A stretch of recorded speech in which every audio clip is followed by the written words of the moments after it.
दोस्तों, नार्सिसिस्ट के केस में धीरे धीरे इग्नोर होना ब्रेकअप से ज्यादा दर्दनाक होता है, ज्यादा तकलीफ देता है। ये कैसे देता है, इसके बारे में बात करते हैं।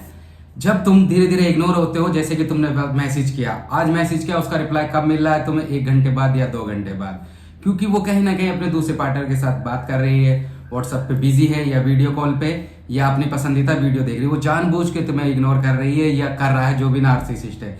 यहाँ तुम अंदर ही अंदर इतना तकलीफ हो रही है, तुम अच्छा फील नहीं हो रहा है, तुम यानी बहुत घटिया फील कर रहे हो, अंदर से चिढ़ते जा रहे हो।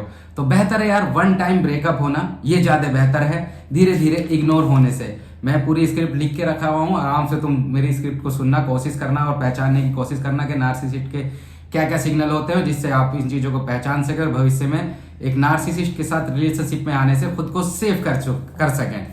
बिल्कुल नो रिप्लाई, कितने भी मैसेज करते रहो, जब भी तुम्हारा मैसेज आता है तो उसका रिप्लाई यही आएगा, अभी मैसेज नहीं करो, मैं बिजी हूँ, या मैं खाना बना रही हूँ, या मुझे सोना है, या मैं थकी हूँ, या मैं अभी स्कूल से आई हूँ, मैं कंपनी से आई हूँ। हर मैसेज का रिप्लाई सिर्फ यही आने वाला है कि अभी मैसेज नहीं करो।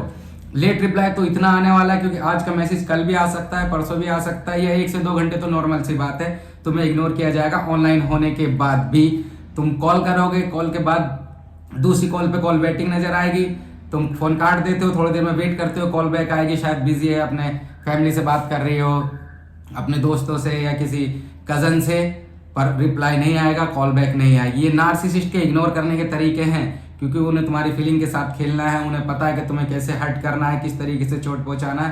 क्योंकि अभी अभी बहुत सारे ऐसे केस होते हैं जब एक आदमी, एक मैन जो है वो परेशान हो जाता है नार्सिसिस्ट केस में, अंदर से डिप्रेशन में आने लगता है, तो वो चीखने चिल्लाने लगता है। ये होता है साइलेंट ट्रीटमेंट देना। नार्सिसिस्ट को पता है कि आपको कैसे साइलेंट ट्रीटमेंट देना है और किस तरीके से आपको बिल्कुल डिप्रेस करना है, टेंशन में डालना है और बर्बादी की तरफ ले जाना है। यदि आप कोई भी साइकोलॉजिकल काम करते हैं या फिर आईटी में काम करते हैं, या आपका सिस्टम कंप्यूटर काम है जिसमें आपका माइंड ज्यादा यूज होता है, अब उसने ऊपर आपका माला ही खराब कर दिया ऊपर का, तो मेरी जान यहाँ पे बहुत सारी चीजें समझने की जरूरत है। ये कुछ ऐसे सिग्नल होंगे, बिहेवियर चेंज होने लगेगा सडनली। यानी अगर तुम कुछ भी अचीव कर रहे हो, जैसे तुमने कुछ अचीवमेंट किया, तुम्हारा प्रमोशन हुआ, प्रमोशन नहीं हुआ साथ में, या फिर सैलरी बढ़ी, या बिजनेस में अच्छा तुमने किया, या तुम एज ए कंटेंट क्रिएटर हो, तुम्हारी वीडियो पे अच्छे व्यूज आते हैं, या तुम शेयर बाजार में काम करते हो, तुमने उस दिन अच्छी परफॉर्मेंस दी है, तो उसको तुम्हारी किसी भी परफॉर्मेंस से कोई लेना देना नहीं, तुम्हारी अचीवमेंट से कुछ भी लेना देना नहीं है। उसने अपने ही दुख, अपनी ही प्रॉब्लम बताने जानी है। जब भी तुम बताओगे तो वो ये बोलेगी कि तुम अपना मुझे बता रहे हो, मेरी बात सुनो, मैं ये बता रही हूँ कि मेरे साथ ये हुआ, मेरे साथ ये प्रॉब्लम है, मैं अपनी प्रॉब्लम बताई। यानी उसे सिर्फ एक सुनने वाला चाहिए। ये नार्सिसिस्ट के इस तरीके के जो है बिहेवियर होने लगते हैं। तो इसमें रोज थोड़ा थोड़ा थोड़ा टुकड़ों टुकड़ों में मरने से बेहतर है दोस्त, सही डिसीजन लो, सही फैसला लो। क्योंकि लास्ट स्टेज अब क्या आने वाली है कि वो तुम्हें जब भी उसे अपने दूसरे बॉयफ्रेंड के साथ जाना होगा या अपने फ्रेंड के साथ जाना होगा, दोनों कंडीशन हो सकती है, बॉय भी ऐसा कर सकता है और गर्ल्स भी ऐसा कर सकती है। तो उस बीच वो तुमसे किसी ना किसी बात पे झगड़ा कर लेगी, फाइट कर लेगी कि तुम मुझे प्यार नहीं करते, कभी आई लव यू भी नहीं बोलते हो और मेरा केयर भी नहीं करते, या कभी फूल भी, एक वैलेंटाइन डे पे फूल भी नहीं देते। पर एक प्यार करने वाला क्या होता है, वो अंदर से फील करता है, प्यार करता है, सारी चीजें करता है, तैयारी कर रहा होता है उसके लिए, पर वो छोटी छोटी चीजें नहीं दिखाता, जैसे फूल देना, कैंडल लाइट डिनर करना, क्योंकि एक मैच्योर बंदा ऐसा नहीं करेगा, वो भविष्य के बारे में सोच रहा होता है। अब यहाँ पे क्या होगा, तुम्हारे साथ फाइट कर ली जाएगी, झगड़ा कर लिया जाएगा, क्योंकि कल सुबह की उसकी प्लानिंग है या कल शाम की उसकी प्लानिंग है कैंडल लाइट डिनर अपने एक्स के साथ, या फिर जिसके साथ वो तुम्हें चीट कर रही है। नार्सिसिस्टिकल ये नॉर्मल बात है, वो आसानी से चीट कर देती है, पर ये बिहेवियर जो मैंने पीछे सारे बताए ऐसे चेंज होने लगे तो तुम्हें आइडिया लग जाना चाहिए। अब ब्लॉक हो चुके हो तुम, उन 3-4 दिन में उसने फुल मस्ती कर ली है।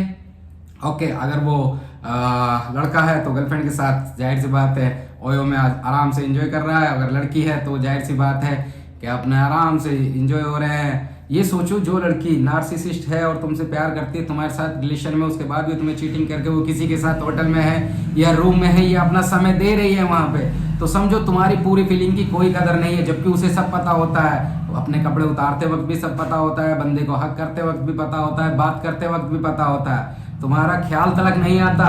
तो अब अंदाजा लगाओ, और तुम उससे प्यार कर रहे हो, उसके लिए भविष्य की तैयारी करके बैठे हो, सोच के बैठे हो कि हाँ भाई मैं इसके साथ अपनी पूरी जिंदगी बिताऊं। क्या ये पॉसिबल है?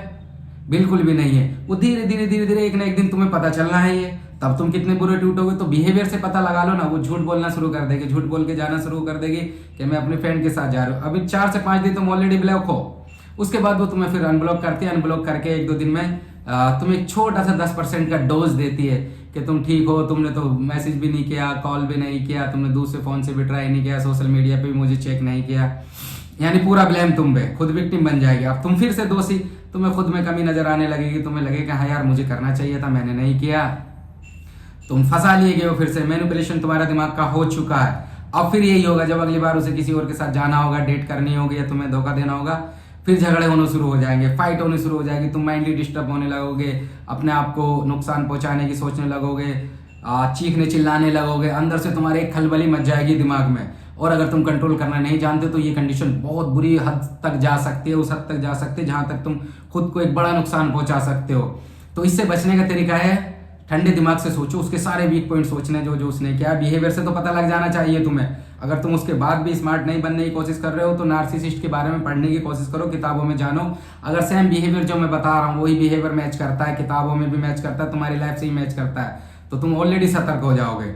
सतर्क होने के बाद अब तुम्हें अपने आप को सेफ जोन में ले जाना है, कैसे भी करके उससे दूर रहना है, बचना है। क्योंकि तिल तिल रोज रोज ब्रेकअप, व्हाट्सअप, ब्लॉक, अनब्लॉक, और तुम्हें जलील होना, तुम्हें बेइज्जत करना और तुम पे ही सारे ब्लेम लगाना, खुद को विक्टिम के जैसा दिखाना, इन सब चीजों से परेशान होने के बाद फ्रस्ट्रेट होने से बेहतर है एकदम तुम ब्रेकअप कर लो या उसे करने दो।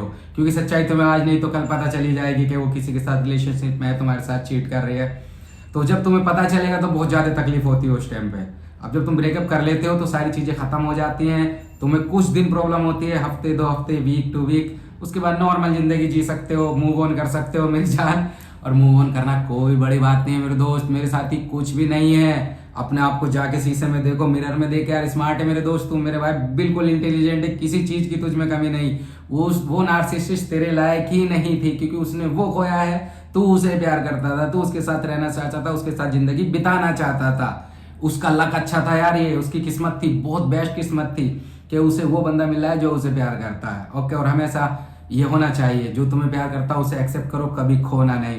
पर नार्सिसिस्ट के केस में वो तुम्हें खो देती है, ओके, चीटिंग कर देती है, और दूसरे बंदे के साथ भी फिर ऐसा ही होने वाला है, उसके साथ भी यही गेम खेला जाएगा कुछ सालों में। पर अगर वो समझदार होगा और स्मार्ट होगा तो उसे पता होगा कि इसका पहले से भी एक बॉयफ्रेंड था या एक्स था जिसे छोड़ के मेरे साथ आई है, रिलेशनशिप में आई है और मेरे उसके साथ चीटिंग करे, तो कल को मेरे साथ भी ऐसा हो सकता है। पर अगर वो बंदा स्मार्ट होगा तो खाली यूज करेगा, नार्सिसिस्ट के साथ खेलेगा, और अगर मेरे जैसे किसी बंदे की वीडियो देख रहा होगा तो पहले से स्मार्ट हो जाएगा और उसके बाद उसका जो ये फायदा उठाना चाहती थी वो उसका फायदा उठा लेगा।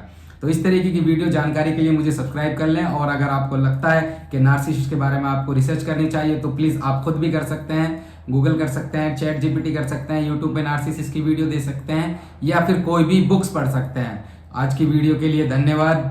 जय हिंद, थैंक यू।